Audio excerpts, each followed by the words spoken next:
친구들한테 질문을 먼저 할게요. 질문을. 우리 친구들 전사님 말 알아들어요? 잘 알아들어요? 네. 우리 친구들 엄마 아빠가 제일 많이 하는 말이 뭐예요? 친구들한테 말 안 해도 돼요. 안 하는 게 좋을 것 같아요. 안 하는 게 좋을 것 같아요. 반대로 다시 물어볼게요. 그럼 우리 친구들 엄마 아빠 말 잘 들어요?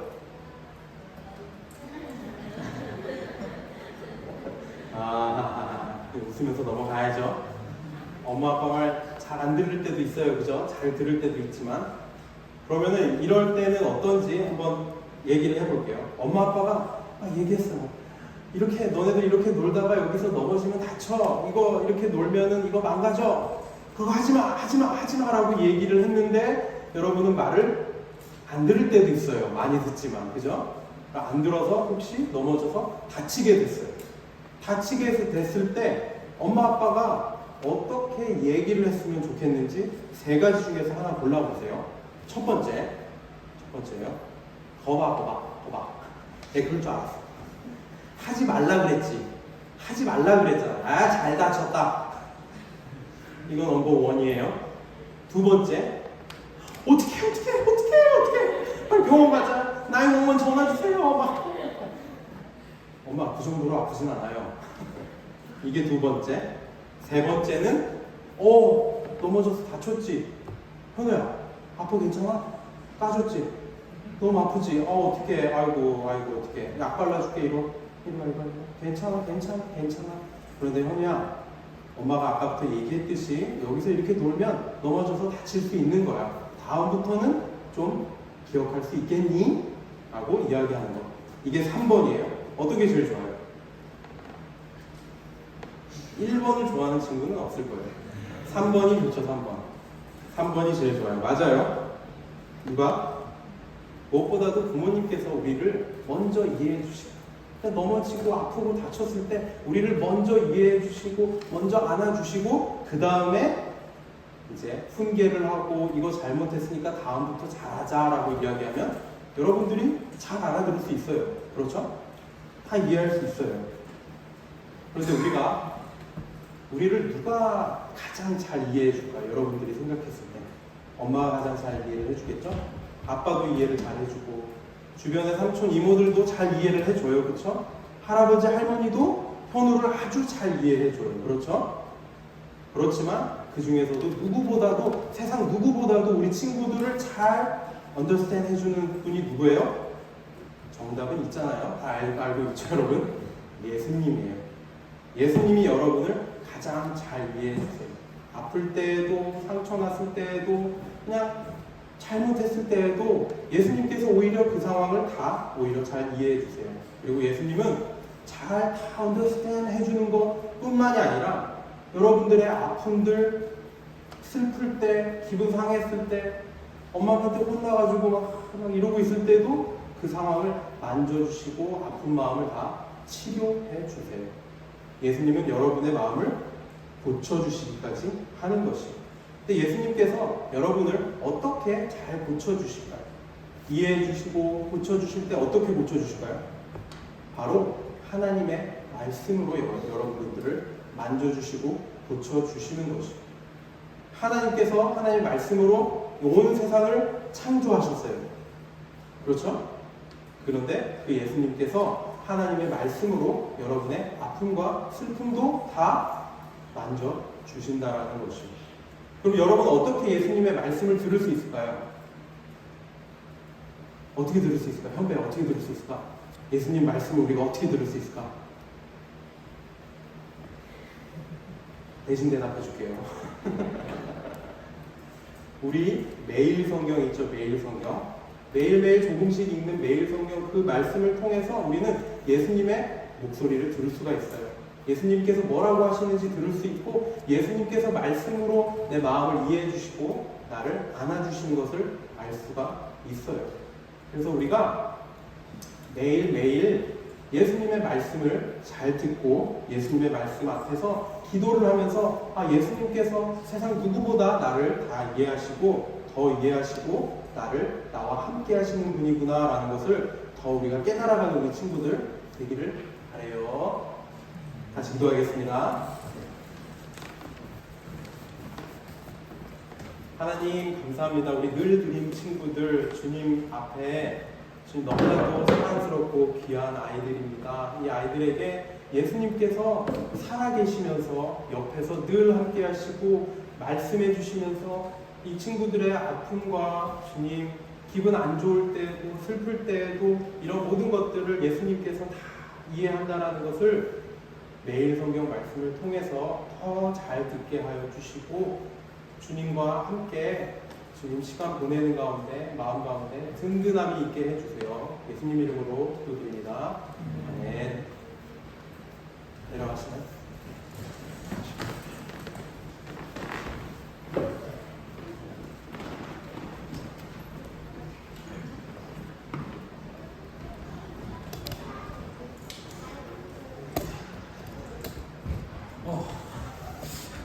지금 어린이 설교가 제가 어렵습니다.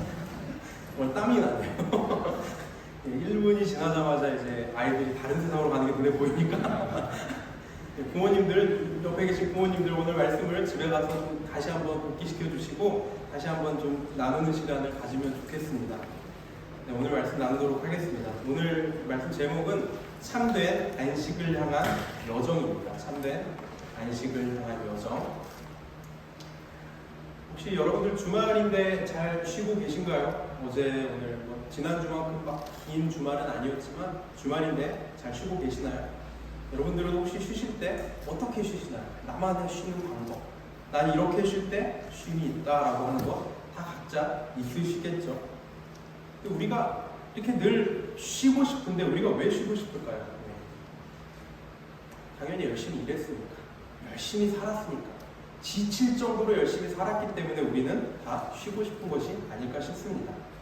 우리가 똑같이 그냥 집에서 뒹굴어도 매일 할 일 없이 놀다가 이제 집에서 뒹굴고 있으면 우리는 이렇게 얘기를 하죠. 놀고 있네라고 얘기를 해요. 하지만 똑같이 집에서 뒹굴고 있는데 열심히 일을 하고 집에 와서 집에서 막 뒹굴고 있으면은 쉬고 있다라고 이야기를 해요. 그만큼 우리는 늘 쉬고 싶은 마음이 있어요. 우리는 일과 공부, 사업, 육아, 인간관계 등등 많은 일들로 지쳐있고 늘 쉬고 싶은 마음이 있습니다. 제가 이번 한 주 보스턴에서 이렇게 지내면서 옛날 생각이 좀 많이 나더라고요. 제가 떠난 지 한 7년 정도 됐는데 옛날에 그랬지 이 생각이 다 나는데 드는 생각이 느낌이 그때 정말 치열하고 고단했다라는 생각이 들어요. 그때가 저에게 좀 그런 때였어요. 좀 유난히 치열하고 고단한 때였습니다. 물론 지금도 사는 것도 다 비슷합니다. 어디서나. 그리고 우리는 다 어디에 살든 하나님의 은혜로 사는 것이죠. 그런데 특히 저에게는 보스턴에서 삶이 여유가 없었어요.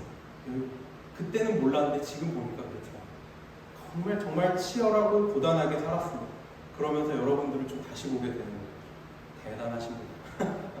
치열하고 고단하게 사시는 여러분들 정말 대단하세요. 공부하느라 고생 많으시죠? 또 취업하느라 고생 많으시죠? 또 우리의 생명, 신분을 유지하기 위해서 정말 애를 쓰고 있어요. 그리고 생활을 위해서 돈을 벌고 이 모든 것들이 전부 치열하고 고단한 일입니다. 어쩌면 지금 우리가 이렇게 열심히 이렇게 살아가는 이유도 이 열심히 살아가는 것의 뒤에 그 끝에 더 나은 쉼이 있지 않을까라는 기대 때문이 아닌가 싶습니다. 하루를 보내면 저녁에 쉼을 또 기다립니다. 한 주를 보내면서 주말에 쉼을 기다리고 한 학기를 보내면서 방학을 기다리고 또 일하시는 분들은 휴가, 꿀같은 휴가 그것을 기다리면서 또 열심히 일하는 것이죠.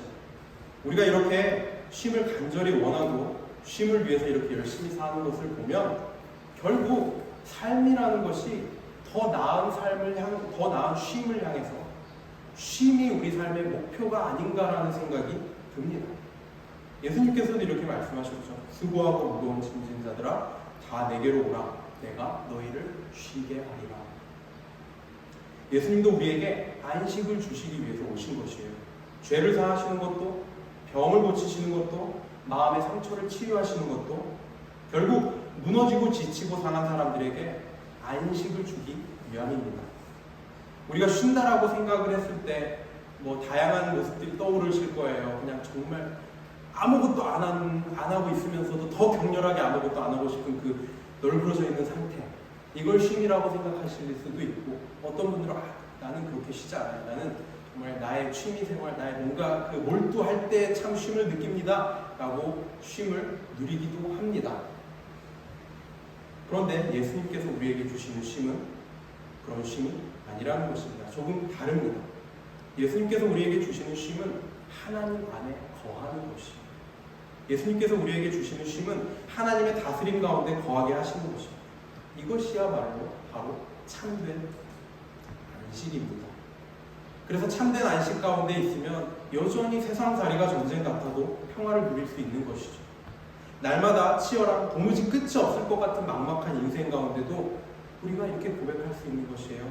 주 예수 계시고 그러기나 하느니라.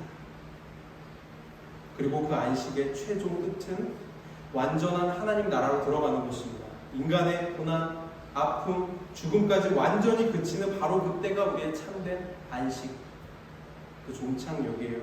우리는 그것을 천국이라고 부르고 그때를 예수님께서 다시 오시는 때라고 부릅니다. 오늘 말씀도 보시면 11절이 이렇게 시작을 하죠. 저 안식에 들어가기를 힘쓰자라고 이야기를 시작합니다. 여기에서 저 안식에 들어가기를 힘쓰자라고 이야기하면 저 안식이 무엇인지는 어디에 나올까요? 앞에 나오겠죠. 앞에. 그리고 저는 여러분들이 매일 성경을 잘했다라고 전제를 하고 이야기를 하겠습니다. 지난주 이 앞에 본문 말씀을 잘 하신다라고 생각하고 얘기해도 되겠습니까? 히브리서 3장부터 오늘 본문인 4장 10절까지 말씀은 하나님께서 주시는 안식에 대해서 이야기를 해요. 하나님이 주시는 안식에 왜 이스라엘 백성들이 못 들어갔는지, 그래서 우리가 어떻게 하면 하나님의 안식에 들어가는지에 대해서 이야기합니다. 먼저 이집트에서 노예 생활하고 있었던 이스라엘 백성에게 안식을 주셨지만 이스라엘 백성들은 광야에서 순종하지 않음으로써 약속의 땅이란 안식에 들어가지 못했다라고 이야기를 해요. 그래서 11절 이 뒷부분에 보면 이런 말씀이 나오죠. 저 순종하지 않은 본에 빠지지 말라라고 이야기를 해요. 순종하지 않은 본은 바로 그 이스라엘 사람들을 이야기하고 있는 것이에요. 광야에서 불순종한 이스라엘 백성들을 따라하지 말라라는 이야기입니다. 하나님의 참된 시민 안식은 그러면 어떻게 우리가 들어갈 수가 있을까요? 바로 믿음을 통해서 들어갈 수 있습니다. 바로 믿음을 통해서 우리는 참된 안식으로 들어갑니다. 말씀을 들은 우리가 그것을 믿음과 결합시킴으로써 우리는 하나님의 참된 안식 가운데 들어갈 수 있습니다. 그래서 믿음이라는 말의 다른 표현은 순종이에요. 믿음과 순종은 같은 말입니다. 다른 표현일 뿐이지 같은 말이에요. 왜냐하면 믿는 자는 반드시 순종하게 되어 있기 때문입니다. 믿음이 적어서 순종하지 않는 것은 없습니다. 불가능한 일이에요. 믿는다면 순종하게 되어 있어요. 반대로 순종한다라는 의미는 믿는다라는 의미입니다. 우리가 누군가를 정말 믿어요. 이 사람에게 붙어 있어야지, 이 사람을 정말 믿어서 의지해야지라고 생각을 한다면 우리는 그 사람 말을 듣게 되어 있어요.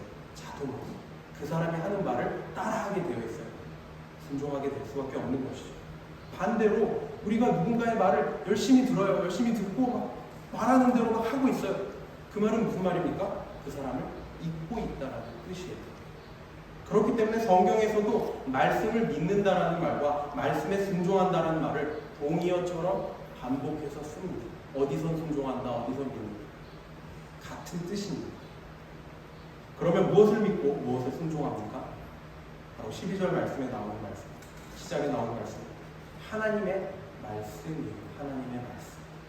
하나님의 말씀을 믿고 순종하는 것이죠. 우리를 참된 안식으로 인도하는 유일한 능력이 하나님의 말씀입니다. 그리고 우리가 기억해야 될 가장 중요한 내용이 바로 이것이에요. 바로 처음에 나오는 하나님의 말씀이 살아있다라는 것입니다. 하나님의 말씀은 살아있습니다. 살아있다라는 말은 직접 일하신다라는 말씀이에요. 우리를 참된 안식 가운데 들어가게 하시는 일을 하나님의 말씀을 통해서 직접 일하신다라는 것이에요. 우리는 성경을 글로 읽습니다. 집에서도 글로 읽죠. 근데 우리가 성경을 읽을 때 너무 쉽게 마치 학교 공부하듯이, 마치 오래된 고전 문학을 읽듯이, 시를 읽듯이 아주 오래전에 성경, 누군가가 쓴 성경으로서 그냥 그를 읽습니다. 그리고 그 성경을 읽고 깨닫고 묵상하고 적용하는 것은 우리의 몫이라고 쉽게 생각을 해요. 하지만 하나님의 말씀은 그리 아닙니다. 하나님의 말씀은 살아 역사하시는 하나님의 인격 그 자체세요. 우리가 말씀을 대할 때 이 질문을 해야 됩니다. 누구에게 주도권이 있는가? 내가 말씀을 대할 때 누구에게 주도권이 있는가? 나에게 있는가? 아니면 하나님의 말씀에 주도권이 있는가? 이것이 매우 중요한 질문이에요. 왜냐하면 신앙은 태도입니다. 신앙은 태도예요. 나의 삶에 주도권이 나에게 있는가? 아니면 내 보스? 아니면 내 교수님? 이 사람들이 내 삶에 주도권을 쥐고 있는 분들인가? 아니면 하나님, 살아계신 하나님께서 내 삶의 주도권을 가지고 계신가? 이 결정에 따라서 삶은 완전히 달라지게 되어 있어요. 내가 선택한 하나님, 내가 읽는 성경, 내가 묵상하고 내가 적용하는 하나님의 말씀에서 주도권은 내가 쥐고 있는 것이죠. 그 태도는 믿음과 순종의 태도가 아닙니다. 그런 태도로는 성경에서도 좋은 교훈을 얻을 수 있을지 몰라도 하나님의 말씀이 살아서 역사하는 것을 경험할 수는 없습니다. 하나님은 인격적인 분이세요. 믿음과 순종의 태도가 없는 이에게 역사하지 않습니다. 반대로 주님께서 선택한다. 주님께서 나에게 말씀하시고 주님께서 내 안에 역사하신 주님이 나를 변화시키시고 이런 태도에서는 주도권이 하나님께 있죠.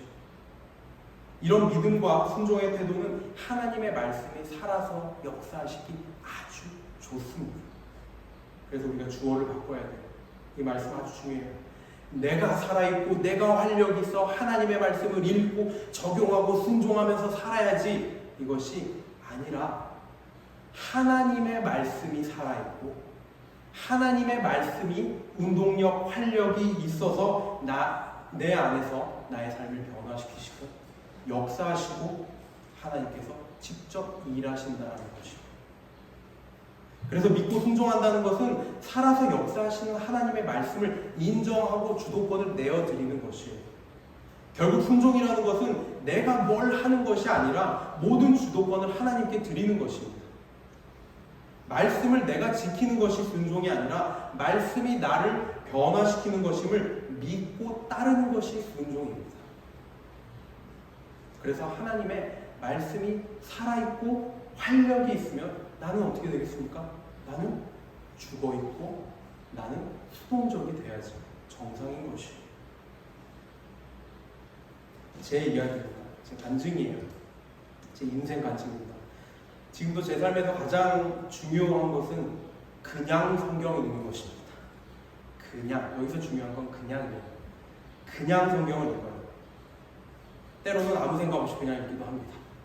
뭘 읽었는지 기억을 못하기도 합니다. 그런데 이게 저에게 아주 중요한, 어렸을 때부터 제가 배운 아주 중요한 신앙 훈련이에요. 뭐 무슨 말인지도 몰라요. 개역 한글 보시면 아시겠지만 조선말이잖아요. 조선말을 그 초등학생이 어떻게 알겠어요. 그런데 그래도 그것이 살아있는 하나님의 말씀이기 때문에 읽어라 라고 배웠어요. 그래서 사실 이 말씀 한 구절 한 구절을 깊이 생각을 하고 공부를 하면서 읽어도 모자른 판에 그냥 읽는 것을 먼저 배웠습니다. 어떻게 보면 참 어리석은 일처럼 보일 수도 있어요. 종종 무슨 말씀을 읽었는지 기억도 못합니다. 어렸을 때는 당연하고 부끄럽지만 지금도 가끔씩 그럽니다. 말씀을 읽으면서 생각은 막 딴 데 가 있고 그래도 읽습니다. 그런데 이 어리석은 성경 읽기가 놀라운 역사를 일으키는 것을 저는 많이 경험했어요. 수없이 경험을 했어요.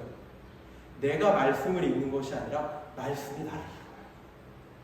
내가 마음에 드는 말씀을 골라서 묵상하고 생각하는 것이 아니라 말씀이 나도 잘 모르는 나를 읽어주시고 깨닫게 하여 주시고 나도 어쩌지 못하는 나의 문제를 말씀이 살아 역사하시면서 해결해 나가시는 것을 수없이 경험했어요. 그래서 지금도 저는 말씀 앞에 서면은 이렇게 기도를 해요. 말씀 읽을 때 그냥 하나님, 오늘 사실 지금 성경 읽을 기분도 아니고요. 제가 그런 상태도 아니라는 거 아시잖아요. 제가 지금 조금 전에 얼마나 사람들한테 화를 내고 얼마나 하나 옆에 서기 부끄러운 사람인 거 주님이 더 알지 않으십니까? 좋은 상태가 아니라는 거 더 잘 아시잖아요. 그런데 그렇기 때문에, 오히려 그렇기 때문에 주님께 나옵니다. 주님 말씀 가운데 나를 던집니다. 그런 나이기 때문에 하나님 말씀으로 내 가운데 역사하여 주십시오. 내 생각, 내 이해, 내 말보다 앞서시는 하나님의 말씀으로 내 가운데 역사해 주십시오 라고 기도를 하고 말씀을 그냥 읽어요. 이 어리석은 성경 읽기는 제 신앙과 인생에서 가장 중요한 열쇠입니다. 저희 교회에서 올해 1월부터 성경 통독 모임을 갖기 시작했어요. 성경 통독 모임. 그래도 한 지금 7개월째 이어져 가고 있는데, 그 전에 뭐 설교도 하고 성경 공부도 하고 1대1 제자 영입도 하고 신앙서적 읽으면서 토론도 하고 많은 것을 했습니다. 그런데 문득 그런 생각이 드는 거예요. 이러면 어떨까? 우리의 생각과 우리의 것을, 우리가 개입하는 것을 최소화하고 하나님의 말씀 앞에 그저 들을 때 하나님의 말씀이 우리 공동체 가운데 어떻게 역사하실까? 그런 것을 하고 싶었어요. 그래서 교회 집사님들 성경 읽으시죠. 성경 읽으시죠. 그래서 성경 통독 모임을 시작했어요. 그런데 저희 교회는 다 연세도 되게 많으시고 다 어려운 시절에 다 어렵게 사신 분들이라서 많이 이렇게 막 교육 수준이 높지를 않습니다. 잘 못 읽으시고, 그리고 연세도 많으셔서 이렇게 잘 안 보이니까 그냥 성경을 읽을 때 그냥 눈 감고 이렇게 듣고 계세요. 그런데 역시나 하나님의 말씀은 살아있습니다. 하나님의 말씀은 살아있어요. 그냥 말씀을 듣기만 할 뿐인데 성도들이 변하기 시작하는 것이에요. 우리가 무슨 말을 하고 우리가 어떻게 적용을 하자, 뭐 어떻게 막 하자 이런 이야기를 하지 않는데도 하나님의 말씀이 그 마음 가운데 심겨지고 그 가운데서 역사하시는데 사람들의 표정이 변하고 말이 변하고 태도가 변하고 삶이 변하기 시작하는 것이에요. 그 중에 어떤 집사님 얘기를 드리도록 하겠습니다. 이제 나온 지 한 달 조금 넘으셨어요. 근데 그분은 사실 막 신앙이 있으신 분도 아니고 열심히 있으신 분도 아니에요. 성경 통독 모임에 나오고 싶어서 나온 것이 아니에요.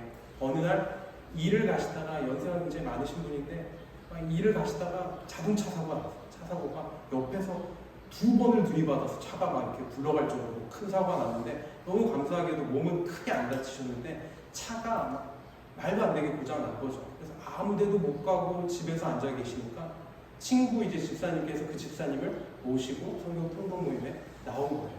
나와서 뭐 집에 있으면 뭐해? 우리 말씀이나 듣자. 이러고 와가지고 데리고 오셨어요. 근데 처음에 오셔가지고 어떻게 이런 일이 일어날 수 있으며 이렇게 내가 이렇게 재수가 없으면 내가 그때 5분만 빨리 지나갔어도 내가 원래 5분 전에 지나갔어야 되는데 잠깐 뭐 어쩐 사이에 5분 후에 지나갔다 이런 일이 일어났다 막 이러면서 불평을 하시고 힘들다 차 없는데 어떻게 사냐 막 이러고 계셨어요. 처음. 그리고 성경 읽을 때도 그냥 이러고 앉아 계셨어요. 한 주 가실 데 없고 뭐 그러니까 라이드 받아서 오는 거죠. 2주 3주 한 달이 넘어가면서 제가 여쭤보지도 않았는데 그런 간증을 먼저 하시더라고요. 하나님께서 나 하나님 말씀 들으라고 사고를 주셨다고 하나님 말씀을 하시는 거예요. 놀랍지 않습니까? 사고를 바라보는 눈이 완전히 달라진 것이에요. 그리고 집에 가서도 혼자 말씀을 읽기 시작하시는 것이에요. 잘 보이지도 않고 무슨 말인지 이해도 잘 안 됩니다. 욥기 말씀을 천천히 막 읽으세요. 그러면서 깨닫는 것이죠. 하나님께서 고난을 통해서 오히려 더 큰 복을 주십니다. 지금 나의 삶에 처해진 이 몸이 불편하고 차가 망가져서 아무것도 할 수 없는 이 상황이 하나님께서 역사하시는 것이다 라는 것을 누가 아무도 안 가르쳐 주거든요. 읽으라고 한 적도 없어요. 그냥 앉아서 하나님의 말씀 가운데 그런 놀라운 변화를 불과 지난주에 제가 경험을 하면서 할렐루야 하면서 왔습니다. 놀라운 일이죠. 그래서 제가 집사님들 성경 읽으러 오시는 분들 집사님들 막 이렇게 오시라고 하고 막 와서도 막 아이고 나는 모르는데 난 아는 게 없는데 무슨 말인지도 하나도 모르는데 괜찮아요 집사님 괜찮아요 그냥 앉아 계세요. 그냥 동네 마실 나오셨다라고 생각하고 그냥 앉아 계세요. 아무 말을 못 알아들어도 상관없어요. 동네 산책 나갔다라고 생각하고 그냥 앉아 계시면 돼요. 부담 가지실 거 하나도 없어요. 집사님 산책하시면은 그게 내가 운동을 어떻게 해서 몸이 어떻게 변화돼서 건강해지는 거 몰라도 상관없잖아요. 그냥 동네 슬슬 걸어다니면 몸 건강해지잖아요. 동네 슬슬 걸어다니면 마음 건강해지잖아요. 왜 그런지 몰라도 상관없잖아요. 말씀 읽기도 똑같아요. 말씀을 읽는 거 산책하듯이 그저 말씀을 읽으면 슬슬 걷는 것처럼 걸어가는데 이 말씀이 무슨 말인지 이해가 되지 않는 것 같아서 안 읽은 것 같이 느껴지는데도 하나님의 말씀이 살아서 운동하시고 역사하시는 것을 경험할 거예요. 분명히 경험할 거예요. 그러니까 부담 갖지 마시고 그냥 산책하듯이 말씀 소리로만 들으셔도 됩니다. 이렇게 말씀을 드립니다. 말씀 읽기는 밥 먹는 것과 같아요. 우리가 자주 이렇게 표현을 하죠. 영혼의 양식이다. 왜 그렇습니까? 먹으면 사니까. 먹으면 사니까. 안 먹으면 죽으니까. 그 영양학적으로 그 밥을 분석할 필요도 몇 칼로리를 어떻게 먹어서 막 영양의 밸런스가 어쩌고 이런 거 하나도 몰라도 먹으면 살아요. 그렇죠? 안 먹으면 죽어요. 아이들도 그래요. 잘 먹으면 큽니다. 까다롭게 안 먹으면 안 커요. 아주 단순한 진리입니다. 말씀은 살아있어서 우리가 알게 모르게 그냥 배부르고 든든하게 하는 것입니다. 말씀은 활력이 있어서 우리의 생각과 마음을 변화시키고 하나님의 안식으로 우리를 인도해 가십니다. 이제 말씀이 살아서 역사하는 것이 무엇인지는 이제 알겠죠. 그런데 왜 아니면 어떻게 그런 역사가 일어나는 걸까요? 12절, 13절 말씀이에요. 말씀은 좌우의 날성 검입니다. 메시지 성경이라는 성경 혹시 읽으신 분 있으시겠지만 거기에서는 이 번역을 재밌게 표현을 했어요. 이 좌우의 날성 검을 아주 예리한 수술칼 같다라고 표현해요. 아주 예리한 수술칼. 말씀의 검 앞에 드러나지 않는 것은 없습니다. 그렇게 즐거운 일은 아니에요. 말씀의 검 앞에 모든 것이 드러난다라는 것은 나의 치부까지 드러난다라는 이야기예요. 내가 얼마나 지독한 죄인인지, 내가 얼마나 자기중심적인지, 내가 얼마나 내 욕망대로 살아가는지 다 드러난다라는 것이에요. 내가 아무리 나를 좋게 포장을 하고 사람들한테 좋게 보이고 심지어 내가 나를 속인다 할지라도 하나님의 말씀은 속지 않으시고 모든 것을 다 드러내세요. 너무 적나라하게 드러내세요. 겉으로 볼 때 멀쩡해 보일지 몰라도 말씀 앞에 섰을 때 내 모든 것이 육신의 정욕, 안목의 정욕, 이생의 자랑이라는 것이 낱낱이 드러나게 된다는 것이에요. 제가 이 팬데믹 전에 좀 다른 또 파트타임으로 재밌는 직업을 가졌습니다. 치과에서 일을 했었어요. 치과에서 사역하면서 치과에서 덴탈 어시스턴트로 3년 반 정도 일을 했습니다. 제가 환자들 당연히 많이 받았겠죠. 많이 봤죠. 매일 막 사람들이 많이 와요. 근데 뭐 남녀노소 인종을 불문하고 모든 사람에게 공통된 모습이 하나 있어요. 뭐가 있을까요? 억지로 왔다는 것이에요. 억지로. 아니 치과 가는 거 좋아하시는 거? 치과 갔는데 야 치과 간다! 이러면서 가시는 분 있으신가요? 야 오늘 침치 치료한다. 이법으로 간다. 이러시는 분 없으시잖아요. 치과 가는 거를 좋아하는 사람은 한 명도 없더라고요. 정말 수천 명을 봤는데 정말 억지로 그냥 옵니다. 왜 이렇게 억지로 올까요? 좋은 소리 못 들을 거 뻔히 알잖아요. 검사에서 좋은 소리 못 들을 거 뻔히 알고 좋은 소리 못 들으면 그 다음은 뭡니까? 아픈 과정이 있어요. 주사를 놓고 충치 치료를 하고 이 아픈 과정과 좋은 소리 못 듣는 거 이거 듣기 싫어서 억지로 오거나 많은 사람들이 안 옵니다. 그냥 안 와요. 그나마 6개월에 한 번씩 정기적으로 와서 검사 받고 뭐 작은 충치가 있어요. 그러면 아프긴 아프지만 크게 아프지 않고 금방 낫고 갈 수 있죠. 근데 막 그 말을 들으면서 난 괜찮아요. 난 튼튼해요. 하나도 안 아파요. 막 이러면서 그냥 돌아가시는 분들이 있어요. 그분들 반드시 1년, 2년 안에 돌아옵니다. 결과는 뽑는 것밖에 없어요. 그 사람에게. 뽑고 임플란트를 해야죠. 살아있는 말씀 앞에 서는 거 무섭기도 하고 아프기도 합니다. 어떤 검보다 예리해서 꿰뚫어 보기 때문에 그 과정은 불편하고 아프기 때문에 살아있는 말씀이 우리 가운데 놀라운 역사를 일으키는 것을 알면서도 날카로운 칼 같은 말씀 앞에 서는 것 마냥 기분 좋은 일은 아니에요. 그래서 많은 사람들이 말씀을 그냥 피합니다. 두루뭉실하게 읽어요. 말씀을 그냥 슬쩍 피해가요. 빛이 강하게 비추면 나에게 있는 어둠이 더 밝게 드러나는 아주 기분 좋지 않은 일이에요. 보기 싫죠. 그리고 말씀이라는 검 앞에 오늘 말씀처럼 내 마음의 의도가 드러나는 것, 내 안에 있는 이기적인 욕망이 드러나는 것, 누구도 그 상황에서 말씀이 좋습니다 할렐루야를 외칠 수 있는 사람은 누구도 없을 것이에요. 말씀 앞에 서면 자존심 상합니다.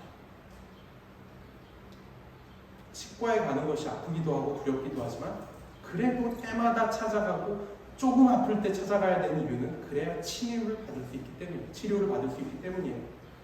아픔이 있더라도, 치료한 아픔이 있더라도 그 아픔은 치료받는 아픔이에요. 마취 주사 맞아보신 분은 아시겠지만 정말 너무 기분 나쁜 아픔이에요. 기분 나쁜 아픔. 이 기분 나쁜 고통이지만 나중에 이를 뽑는 고통, 이를 뽑고 살아가는 그 고통보다는 덜하기 때문에 맞아야 되는 것이에요. 치료하는 주사가 되는 것입니다. 말씀도 같습니다. 말씀은 예리한 수술칼과 같아요.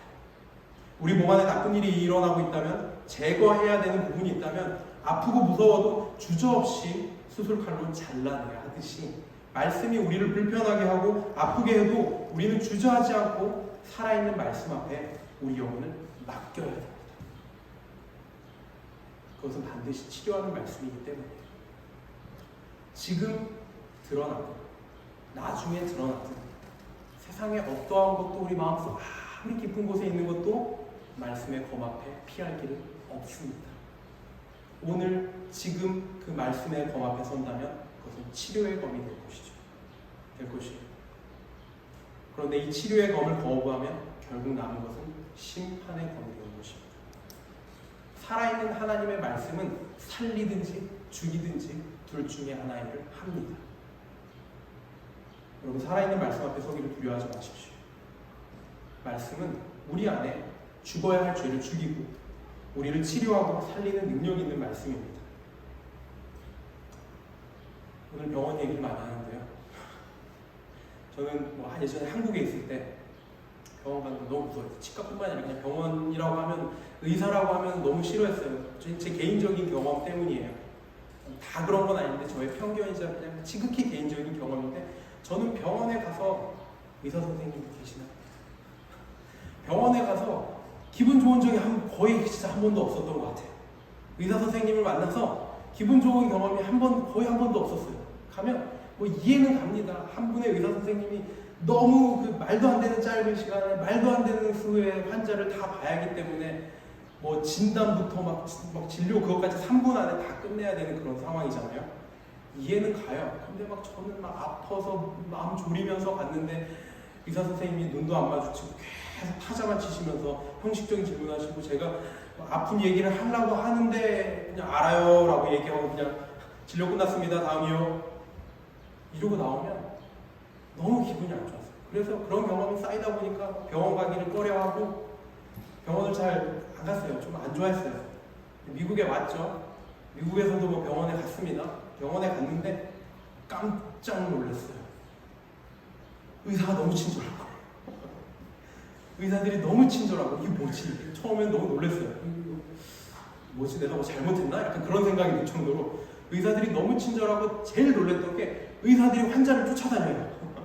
환자를 이런 거 끌고 다니면서, 컴퓨터 들고 끌고 다니면서 찾아와서 괜찮으시냐, 어디가 불편하시냐, 하고 싶은 말 있으면 다 해라. 그러고 제가 못 알아들으면 몇 번을 반복해서 설명을 해주고, 이해하기 쉽게 다시 한번 설명해주고, 또 다른 얘기 할 거 없냐, 농담도 하고 마음을 풀어주고, 이런 걸 보면서 간호사들도 너무 친절하고 감동을 받았어요. 감동을 받고 너무 좋은데 이럴 수도 있구나. 병원 가는 나의 그 트라우마가 여기서 깨지는구나. 너무 감격을 하면서 이제 집에 왔어요. 너무 좋다. 왜 그럴까? 이 사람들은 도대체 왜 이렇게 친절하지? 왜 이렇게 나이스하고 이렇게 시간을 많이 쓰지? 알았어요. 빌이 날라오더라고요. 영을 아무리 세도 제 계산이랑 안 맞는 거예요. 뒤에 영이 너무 많은 거예요. 아, 그렇구나. 이분들은 친절하셔야 되는 거구나. 이분들은 친절하실 수밖에 없구나. 이분들은 환자를 그렇게 많이 안 보셔도 되는구나. 아, 이래서 미국에서 보험 하는구나. 그것을 깨달았어요. 어쨌든 몸이 아파서 가는 입장에서 의사가 친절하고 내가 어떻게 아픈지를 열심히 듣고 시간을 두고 치료하면 환자로서 얼마나 안심. 그런 의사를 의지할 수밖에 없게 되는 것이죠. 특히 의사분들 중에 그런 분들이죠. 가족 가운데 저와 같은 아픔을 가진 의사분들도 있어요. 본인이 그런 아픔을 가진 분도 있으시고, 그런 분들은 더 안타까워하면서 더 막 자기 가족들을 대하듯이 더 열심히 치료해 주는 것을 느끼면 병 다 나은 것 같아요. 벌써 마음으로 굉장한 위로와 안정을 경험하게 됩니다. 우리가 말씀 앞에 서는 것이 아프고 불편하지만 좌절하지 않는 이유가 바로 여기에 있어요. 나를 치료하시는 주치의 되신 예수님이 나를 너무 잘 이해해주세요. 나를 너무 잘 공감해주세요. 예수님은 우리를 변화시키시고 결국 안식으로 들어가게 하시기 위해서 반드시 우리를 말씀으로 치료하실 것이에요. 그리고 그 치료 과정은 앞서 말했듯이 즐겁지 않습니다. 아픕니다. 우리가 천국을 향해 달려가는 길은 고난의 길이에요. 아파요.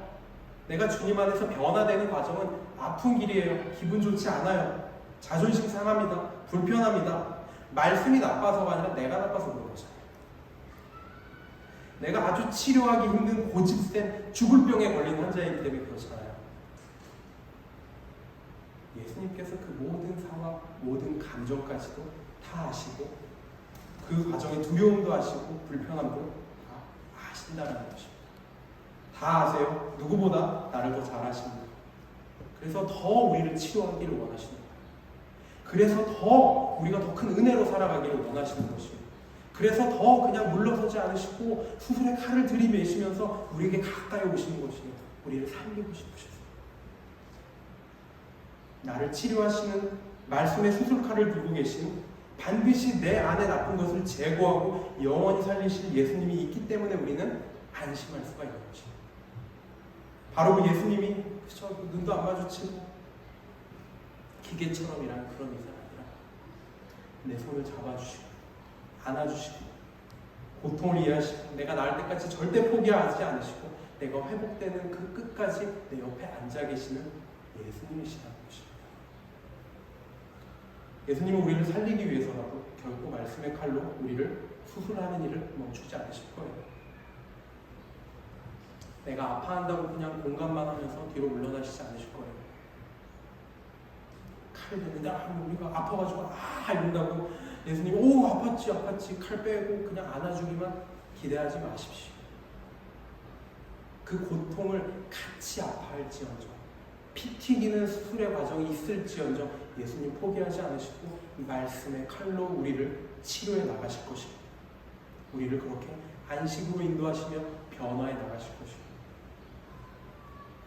그렇기 때문에 우리는 16절의 말씀을 정말 담대하게 거침없이 고백할 수가 있는 것이죠.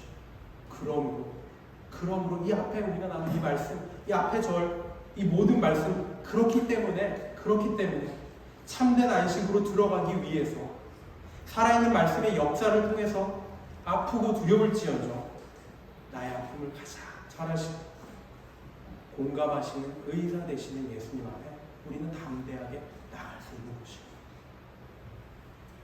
때를 따라 나에게 도움이 언제 필요한지 나보다 더 잘 아시는 예수님, 나보다 나에게 필요한 치료가 무엇인지 더 잘 아시는 예수님, 나보다 더 나를 잘 이해하시는 하나님의 말씀 앞에, 나보다 나를 더 살리고 싶어 하시는 예수님 앞에, 누구보다 나의 연약함을 더 잘 아시는 우리 주 예수님 앞에 우리가 거침없이 담대하게 나아갑시다. 이 길이야말로 유일한 참된 쉼, 참된 안식, 세상이 줄 수 없는 평안으로 가는 유일한 길입니다. 같이 기도하겠습니다.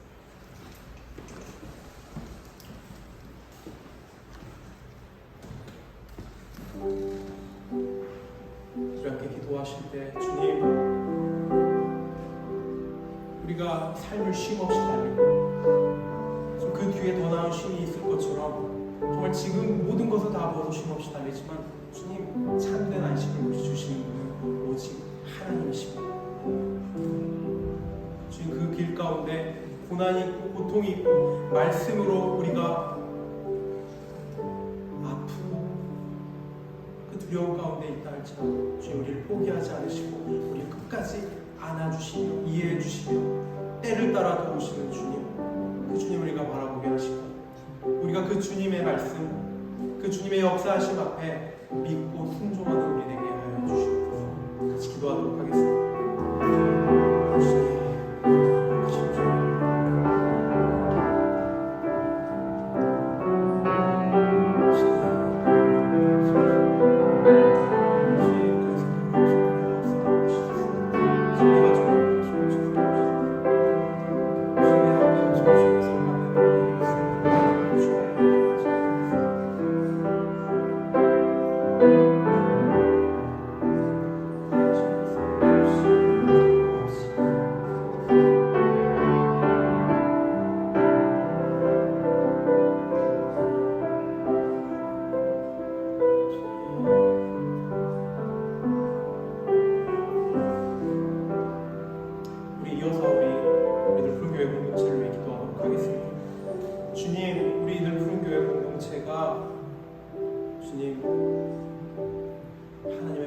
주님, 살아계신 하나님의 말씀의 능력을 경험하는 공동체 되게 하여 주십시오.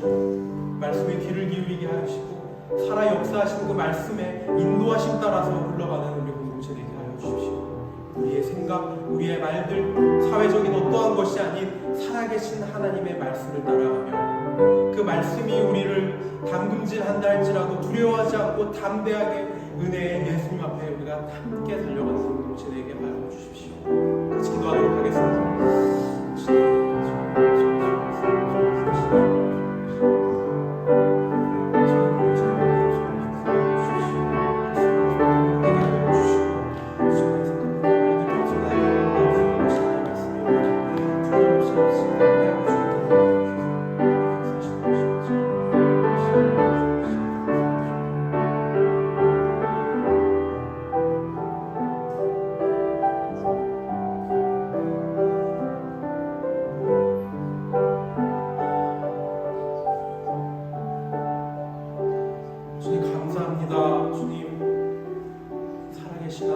살아계신 말씀으로 우리 가운데 역사하셔서 우리를 이 자리까지 인도하여 주시고 주님 알게 하여 주시고 그 구원의 기쁨을, 구원의 감격을 알게 하여 주시고 감사드립니다. 주님, 우리가 때로는 주님 그런 것들을 잊고 다시 나의 생각이 앞서고 나의 마음이 앞서고 불편한 것들이 아닌 그저 편한 것을 쫓아가는 것이 있지 않습니까?